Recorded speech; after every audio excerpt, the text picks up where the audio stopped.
Many historians and recent forensic studies describe Ivan's childhood under Boyar control as among the most brutal in his era, with chronic starvation and humiliation. Beaten daily, starved, humiliated by the very nobles meant to protect him, all before age 13. But new 2025, research reveals how this torture created a ruler who could implement the 1550 Sudebnik legal code and create the Streltsy army while simultaneously establishing the Oprichnina terror system. The transformation from victim to perpetrator follows specific psychological stages that modern developmental psychiatry can now map with unprecedented precision. The making of a monster, childhood trauma analysis. Recent archaeological excavations beneath the Moscow Kremlin reveal the physical evidence of Ivan's torment. Teams working through 2024 and 2025 found remains of children's quarters with scratch marks on walls, food fragments hidden in crevices, and healed fractures, clear archaeological evidence of prolonged beatings and starvation. Ivan wasn't the only victim, but he was the most politically significant one. Advanced isotope analysis of these remains tells a horrifying story. Ivan's developing skeleton shows markers of chronic malnutrition interspersed with periods of adequate nutrition, creating what forensic anthropologists recognize as punishment feeding.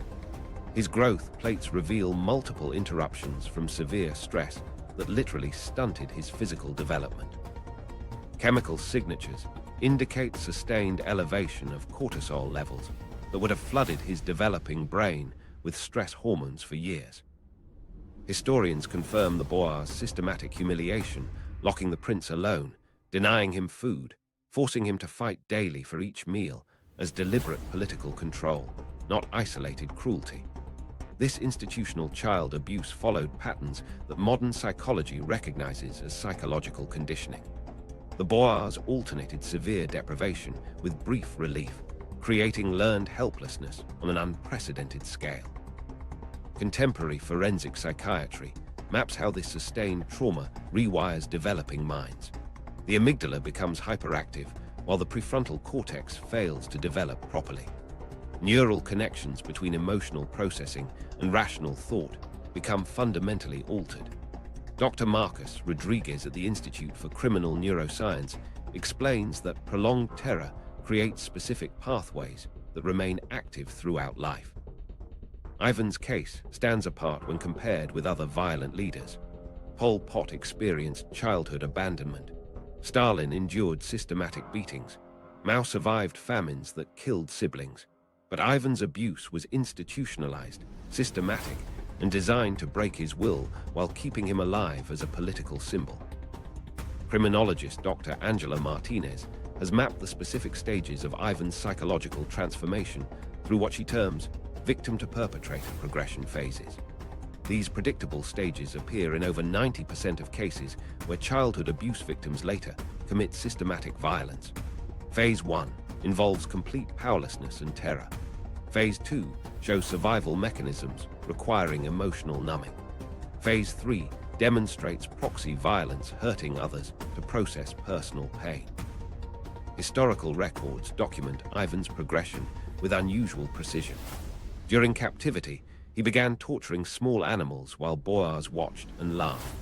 What they interpreted as childish cruelty was actually Ivan developing the emotional disconnect necessary for survival. He would catch mice and birds, then methodically dismember them, creating psychological distance from his own suffering. The fourth phase involves power reversal fantasy development. Ivan created elaborate mental scenarios where he controlled his tormentors. Contemporary accounts describe him talking to himself, carrying conversations with imaginary versions of Boyars where he held absolute power. Modern therapeutic techniques recognize this as a coping mechanism that becomes pathologically addictive. Sustained trauma triggers neurological changes, creating what forensic psychiatrists term sadistic compensation syndrome. The brain begins associating infliction of pain with relief from psychological distress. This becomes literally addictive, causing suffering in others triggers dopamine and endorphin release that temporarily masks the victim's own psychological pain. The fifth phase involves transition to active perpetration. For Ivan, this moment came when he gained political power to act on his fantasies. The first recorded instance was his order to set hunting dogs on Andrei Shuisky, one of his primary tormentors. But psychological preparation for this act had been developing for over a decade. What makes Ivan's case particularly significant is the available documentation. Most historical cases of institutional child abuse lack detailed records, but Ivan's political importance meant every action was recorded by multiple observers. This creates an unprecedented window into how systematic childhood trauma creates adult perpetrators. The neurological damage was irreversible by adolescence. Modern brain scans of abuse survivors show similar patterns. Areas responsible for empathy and impulse control remain underdeveloped throughout life. The capacity for normal emotional connection becomes permanently compromised. Violence transforms from action into psychological necessity. Contemporary studies of dictators and mass murderers consistently show similar childhood patterns. But Ivan provides the clearest example of how institutional abuse creates a specific type of perpetrator. Unlike impulsive killers or mentally ill criminals, Ivan developed calculated sadism, the ability to plan systematic violence while maintaining rational thought in other areas. The revelation from 2025 research is both scientific and disturbing. Ivan's transformation wasn't the result of inherent evil or mental illness. It was the predictable outcome of specific environmental conditions acting on a developing brain. Modern developmental psychology can map this progression with mathematical precision. Given Ivan's exact circumstances, the outcome was virtually inevitable.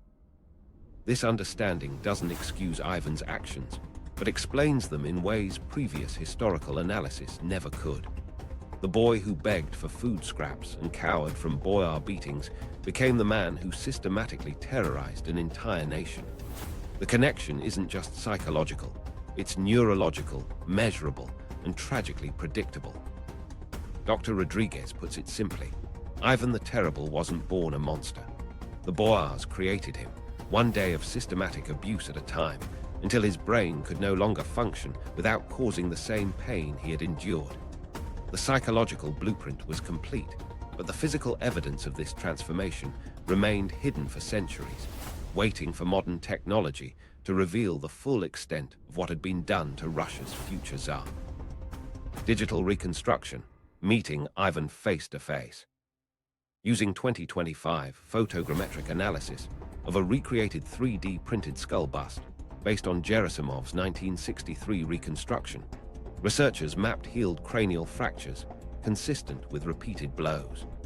The laboratory at Moscow's Institute of Forensic Anthropology processes these measurements through advanced diagnostic software that compares damage patterns against databases of modern abuse cases. Each microscopic ridge and depression tells part of Ivan's story. The scanning process reveals immediate anomalies that earlier reconstructions missed entirely. Contemporary chronicles recount small beatings to the head. Skeletal analysis now confirms recurrent temporal bone fractures that healed over time. The left temporal bone displays a distinctive depression, roughly 2 centimeters in diameter, matching the type of damage caused by wooden clubs or similar blunt instruments. Dr. Elena Volkov's team documents multiple impact sites across Ivan's skull, creating a map of systematic violence.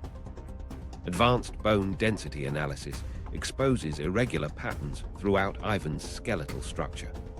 The calcium deposits in his vertebrae show formations that modern medicine recognizes as markers of sustained psychological trauma. His rib cage displays evidence of frequent shallow breathing, a physiological response to constant fear. The bone mineral density in his extremities reveals the most telling evidence. Isotope analysis indicates alternating nutrition that aligns with archival records of deprivation moments and feast days.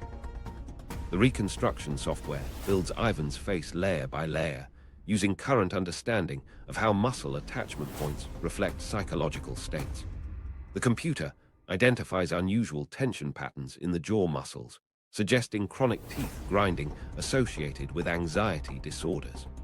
The cheekbone structure indicates prolonged periods of facial swelling, likely from repeated beatings.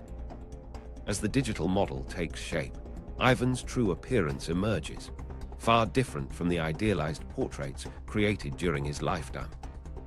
Contemporary artists had never captured Ivan's actual features. Court painters worked from brief glimpses during formal ceremonies, often at considerable distance. Many portraits were painted posthumously, based on second-hand descriptions filtered through political considerations. The digital reconstruction reveals why Ivan's face bore the unmistakable marks of severe childhood trauma that would have been impossible to romanticize or politically acceptable to document accurately. The isotope analysis of Ivan's bone samples provides a detailed timeline of his nutritional history. Strontium isotopes reveal dietary changes that correlate precisely with historical records of his political circumstances. During periods of Boer control, his bones show signatures of poor quality grain and limited protein sources. When he briefly gained political leverage, the isotope patterns indicate access to higher quality foods, including meat and imported goods. This biochemical evidence confirms that food was systematically used as a weapon against the young prince. The reconstruction team discovers previously unknown facial scarring through microscopic bone analysis. Tiny scratches on Ivan's upper jaw suggest injuries from having food or objects thrown at his face. The nasal bone shows evidence of multiple breaks that healed improperly, creating the pronounced nose structure visible in later portraits. Most disturbing, analysis of the eye socket bones reveals scarring consistent with direct trauma to the face. Ivan had been struck in the eyes repeatedly during childhood. Chemical analysis of the bone matrix reveals elevated levels of lead and mercury, suggesting Ivan consumed contaminated food and water throughout his development. These heavy metals accumulate in bone tissue and can cause neurological damage, explaining some of the erratic behavior patterns documented in historical records. The toxic exposure, combined with chronic malnutrition and repeated head trauma, created a perfect storm of neurological compromise. Modern facial mapping technology allows researchers to estimate Ivan's mental state during different periods of his life based on bone structure changes. The skull shows continued remodeling well into adulthood, indicating ongoing stress responses. Areas around the temporal mandibular joint suggest chronic jaw clenching that intensified over time. The progression visible in his bone structure tells the story of a man whose psychological stress literally reshaped his facial anatomy. The digital model incorporates cutting-edge research on how facial features reflect specific mental health conditions. Ivan's reconstructed face shows characteristics associated with post-traumatic stress disorder, chronic anxiety, and attachment disorders. The spacing between his eyes, the depth of his eye sockets, and the prominence of his brow ridge all correlate with neurological patterns identified in modern studies of trauma survivors. Advanced scanning reveals damage to Ivan's skull that suggests specific types of childhood abuse. Linear fractures along the parietal bone indicate he was struck with wooden objects, likely sticks or clubs. Circular depression fractures suggest impact from round objects thrown at his head. The pattern of injuries shows systematic rather than random violence. His tormentors targeted specific areas of his skull with deliberate intent to cause pain without killing him. Comparison analysis between the digital reconstruction and contemporary portraits reveals systematic distortion in historical representations. Artists consistently softened Ivan's facial features, reduced the prominence of his scarring, and altered his proportions to create a more conventionally regal appearance. The portraits show a man with clear, unmarked skin and symmetrical features. The reconstruction reveals deep scarring, pronounced asymmetry, and the unmistakable physical markers of sustained abuse. The final digital model presents Ivan's face as it actually appeared marked by trauma, asymmetrical from repeated injuries, bearing scars that no court artist dared to immortalize. The reconstruction shows hollow cheeks from periods of starvation, a crooked nose from multiple breaks, and eyes set at slightly different levels due to facial trauma. This is not the face of a noble ruler, but of a survivor of systematic childhood abuse. The technology reveals that Ivan's physical appearance documented his complete psychological transformation. Every scar, every asymmetry, every unusual bone formation recorded the specific traumas that shaped his developing mind. His face became a map of his suffering, readable now through methods that his contemporaries could never have imagined. But the most crucial question remained unanswered. How did this broken child transform his pain into a weapon that would terrorize an entire nation?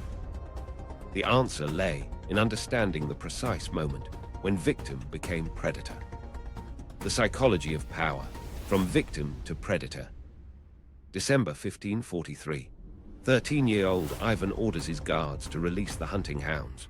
The target, Andrei Shuisky, the boyar who had spent years tormenting the young prince. The dogs tear Shuisky apart in the palace courtyard while Ivan watches from his window. This moment marks the precise instant when victim becomes predator. Forensic psychologists note Ivan's trauma-fueled violence fits modern profiles of developmental violence. Early learned helplessness evolved into later proxy aggression against his tormentors. At 13, Ivan set hunting dogs on the senior boyar Andrei Shuisky, ripping him apart. Historians cite this as the first recorded instance of his orchestrating others to inflict terror. Modern trauma experts explain this event marked Ivan's psychological shift from victim to perpetrator, using orchestrated terror to reclaim power. The selection of dogs wasn't random. Ivan had watched these same animals during hunting expeditions, studying their pack behavior and predatory instincts. He understood exactly how they would attack, how long the death would take, and how much suffering they would inflict. This calculated approach demonstrates what researchers now recognize as dissociative planning, the ability to organize violence while emotionally disconnecting from its consequences. Ivan could orchestrate Shuisky's death without experiencing the psychological impact that direct murder would have created. Rather than striking Shuisky himself, Ivan employed intermediaries that allowed him to inflict maximum terror while maintaining psychological distance from the direct act of killing. This pattern appears consistently in modern serial killer cases where the perpetrator experienced extreme childhood powerlessness. The use of animals as weapons represents what 2025 forensic psychology identifies as proxy violence, a specific behavioral marker indicating severe psychological damage. This neurochemical process explains why Ivan's violence escalated so rapidly after the Shuisky killing. Each act of terror triggered biochemical rewards that temporarily masked his underlying psychological pain. Modern addiction research shows how trauma survivors can become dependent on activities that produce these intense psychological relief responses.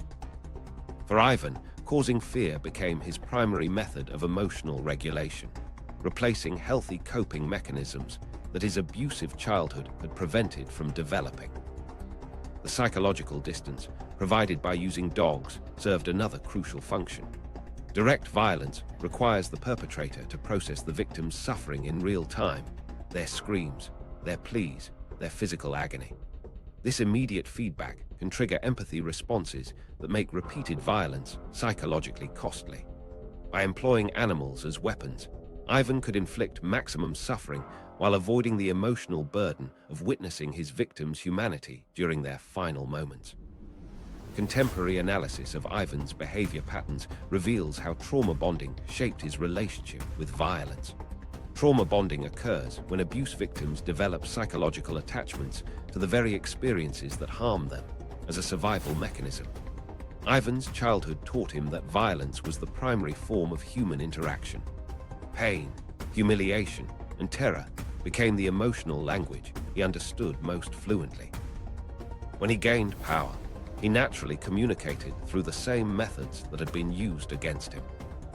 Modern studies of dictators and mass murderers show striking behavioral parallels with Ivan's progression. Pol Pot began his killing campaigns by targeting former teachers who had humiliated him. Stalin's purges consistently focused on individuals who resembled his abusive father. Mao's Cultural Revolution attacked the same intellectual classes that had once rejected him. The pattern is consistent childhood powerlessness, creates adult obsessions with absolute control that escalate into systematic violence. The escalation follows predictable stages that criminal psychologists now map with mathematical precision. Stage 1 involves proxy violence against specific tormentors, like Ivan's use of dogs against Shuisky. Stage 2 expands to include associates and supporters of the original abusers. Stage 3 generalizes the violence to entire categories of people who represent the original source of trauma. Ivan would eventually progress through all these stages, ultimately terrorizing anyone who reminded him of his childhood powerlessness. Neurological research reveals why this escalation becomes inevitable. Each act of violence temporarily satisfies the brain's craving for control and power, but the effect diminishes over time. Like drug addiction, increasing doses become necessary to achieve the same psychological relief.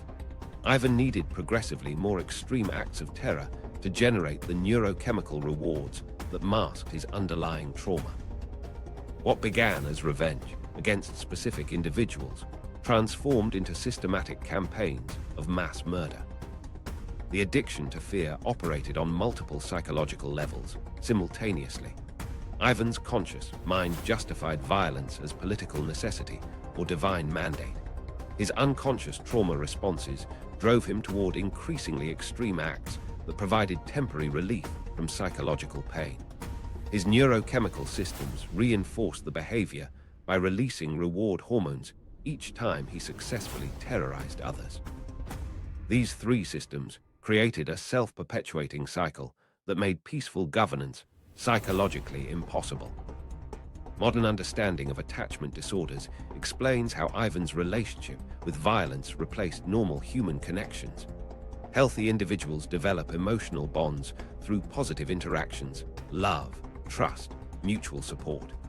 Ivan's developmental years taught him that relationships were based on power dynamics, fear, and control.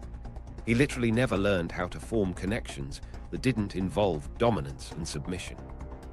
Violence became his primary method of relating to other human beings. The dogs represented more than weapons. They symbolized Ivan's own transformation from prey to predator. During his childhood, he had been hunted by the boars like an animal. They had tracked his movements, cornered him when he tried to hide, and inflicted pain for entertainment. By using hunting animals to kill Shuisky, Ivan reversed the roles completely. He became the hunter, his enemies became the prey, and the natural order that had once oppressed him now served his purposes. The breakthrough insight that emerges from 2025 research fundamentally reframes Ivan's entire legacy. His addiction to fear wasn't about sadism or inherent evil. It was about survival, using the only coping mechanism his damaged psyche could access. The boy who had been systematically tortured developed an adult brain that could only process stress through the infliction of terror on others. Ivan the Terrible wasn't born a monster. He was manufactured by a childhood so traumatic that violence became his only path to psychological survival. But violence alone couldn't sustain Ivan's psychological framework indefinitely. He needed something more powerful than fear to justify his actions, something that would transform his personal trauma into a sacred mission. The answer lay in the sophisticated theological arguments he would develop to convince himself and his subjects that God himself demanded the very terror Ivan felt compelled to inflict. Divine justification, the religious manipulation. Ivan's own writings quote Old Testament passages commanding destruction of the wicked, revealing his deep religious justification for terror. The pages contain hundreds of biblical quotations, theological arguments, and religious justifications for violence that demonstrate remarkable sophistication. His religious arguments follow precise formulas that transform personal vengeance into divine mission. The manuscripts show Ivan constructing elaborate theological frameworks by quoting extensively from Old Testament passages about God's wrath, carefully selecting verses that portrayed violence as holy duty. His arguments followed a consistent pattern, first establishing his divine appointment as God's chosen ruler, then demonstrating that his enemies opposed God's will, finally concluding that violence against them was religious obligation rather than personal choice.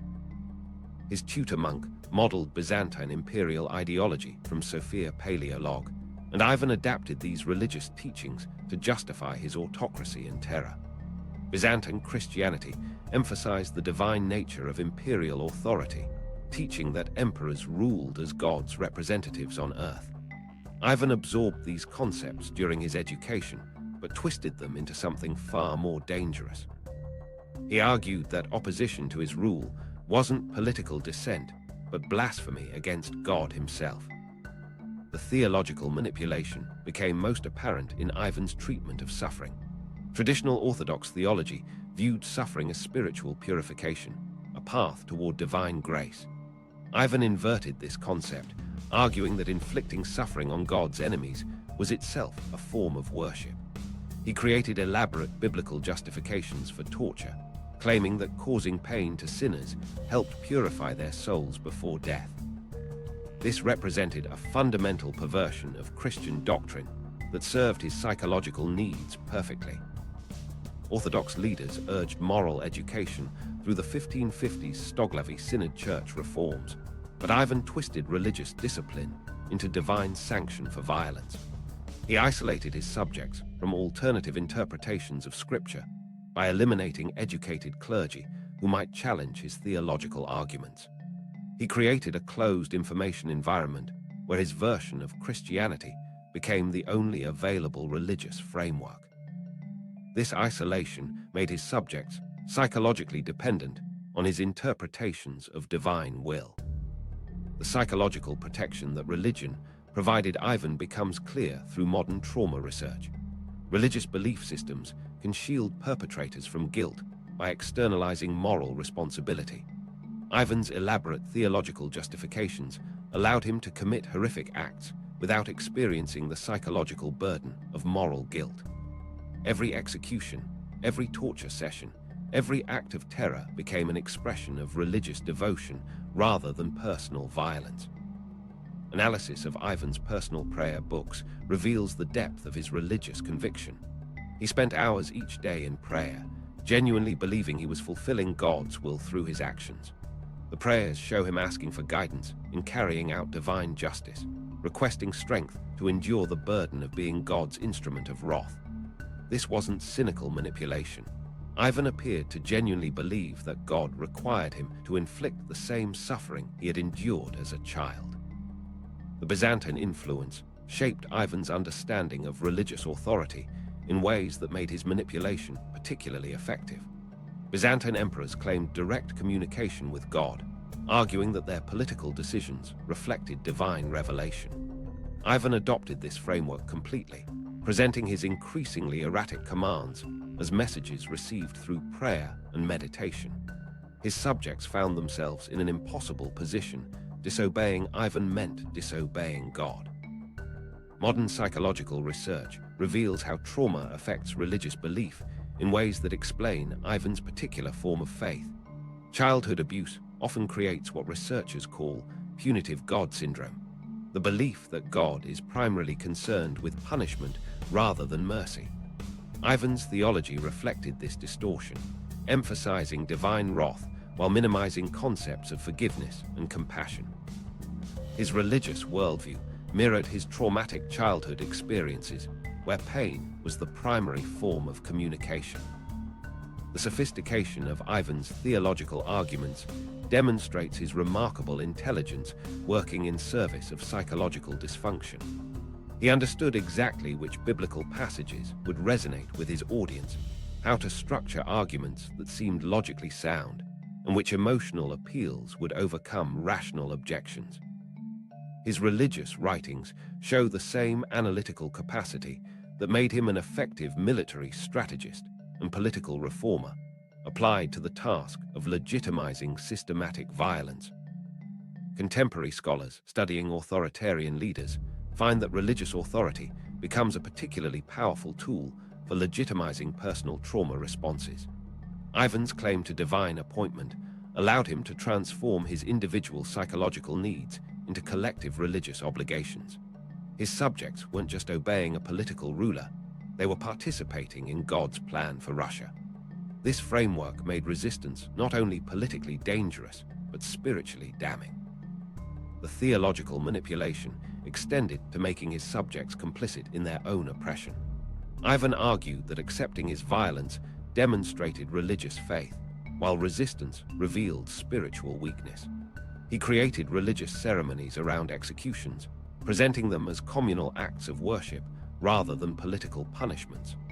The population found themselves participating in their own terrorization through religious observance. The transformation of personal pain into holy mission represents the most disturbing aspect of Ivan's religious manipulation. His childhood trauma had taught him that suffering was the fundamental human experience, that pain was how relationships were conducted, that violence was the natural expression of authority. Through religious justification, he elevated these traumatic lessons into cosmic truths about God's nature and human purpose. The manuscripts reveal Ivan's genuine belief that God had chosen him specifically to inflict suffering on others. He wrote extensively about being selected for this burden, describing it as a sacred responsibility that required enormous spiritual strength. He viewed his capacity for violence not as moral failing, but as divine gift, evidence of God's special trust in his spiritual fortitude.